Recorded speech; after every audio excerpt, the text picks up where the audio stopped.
ब्रह्ममुरारिसुरार्चितलिङ्गं निर्मलभासितशोभितलिङ्गम् जन्मजदुःखविनाशकलिङ्गं तत्प्रणमामि सदा शिवलिङ्गम् देवमुनिप्रवरार्चितलिङ्गं कामदहन करुणाकरलिङ्गम्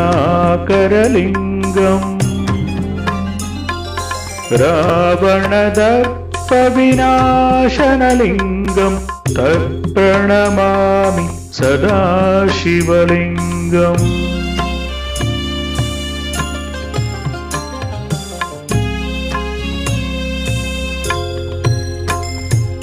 सर्वसुगन्धसुलेपितलिङ्गं बुद्धिविवर्धनकारणलिङ्गं सिद्धसुरासुरवन्दितलिङ्गं तत्प्रणमामि सदा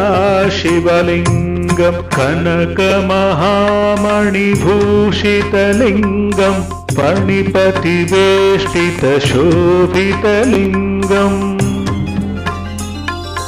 दक्षसुयज्ञविनाशनलिङ्गं तत्प्रणमामि सदा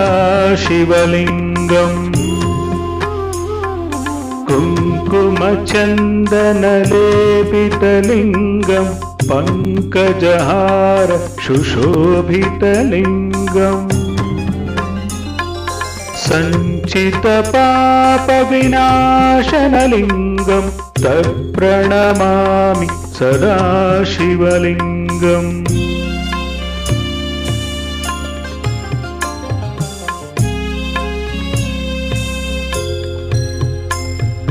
देवगणार्चितसेवितलिङ्गं भावैर्भक्तिभिरेव च लिङ्गं दिनकरकोटिप्रभाकरलिङ्गं तत्प्रणमामि सदा शिवलिङ्गम् अष्टदलोपरिवेष्टितलिङ्गं सर्वसमुद्भवकारणलिङ्गम् अष्टदरिद्रविनाशनलिङ्गं तत्प्रणमामि सदा शिवलिङ्गम् सुरगुरुसुरवरपूजितलिङ्गं सुरवनपुष्प सदार्चितलिङ्गम् परमपरं परमात्मकलिङ्गं तत्प्रणमामि सदा शिवलिङ्गम् लिङ्गाष्टकमिदं पुण्यं यः पठेत् शिवसन्निधौ शिवलोकमवाप्नोति शिवेन सह मोदते।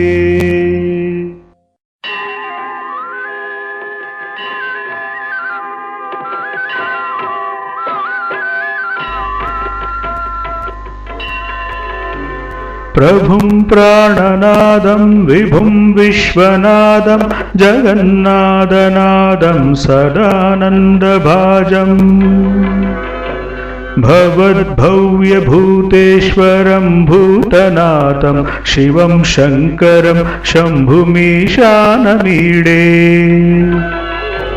गळेरुण्डमालं तनौ सर्पजालं महाकालकालं गणेशादिपालम् जटाजूटगङ्गोत्तरङ्गैर्विशिष्यं शिवं शङ्करं शम्भुमीशानमीडे मुदामाकरं मण्डनं मण्डयन्तं महामण्डलं भस्मभूषादरन्तम् अनादिन्यपारं महामोहमारं शिवं शङ्करं शम्भुमीशानमीडे वटादो निवासं महाट्टाटहासं महापापनाशं सदा सुप्रकाशम्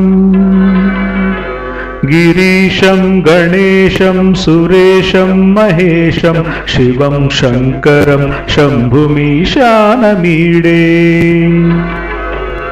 गिरीन्द्रात्मजा सङ्गृहीतार्धदेहं गिरौ संस्थितं सर्वदा सन्निगेहम्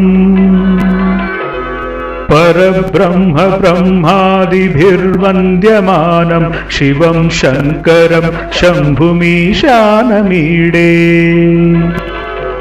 कपालं त्रिशूलं कराभ्यां दधानं पदाम्भोजनं रायकामान् ददानम् बलिवर्धयानं सुराणां प्रधानं शिवं शङ्करं शम्भुमीशानमीडे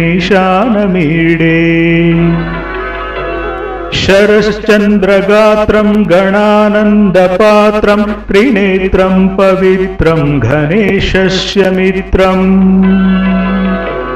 अपर्णाकळत्रं सदा सच्चरित्रं शिवं शङ्करं शम्भुमीशानमीडे हरं सर्पहारं चिताभूविहारं भवं वेदसारं सदा निर्विकारम् श्मशाने वसन्तं मनोजं दहन्तं शिवं शङ्करं शम्भुमीशानमीडे स्वयं यः प्रभाते नरः शूलपाणे पठेत् स्तोत्ररत्नं विहप्राप्य रत्नम्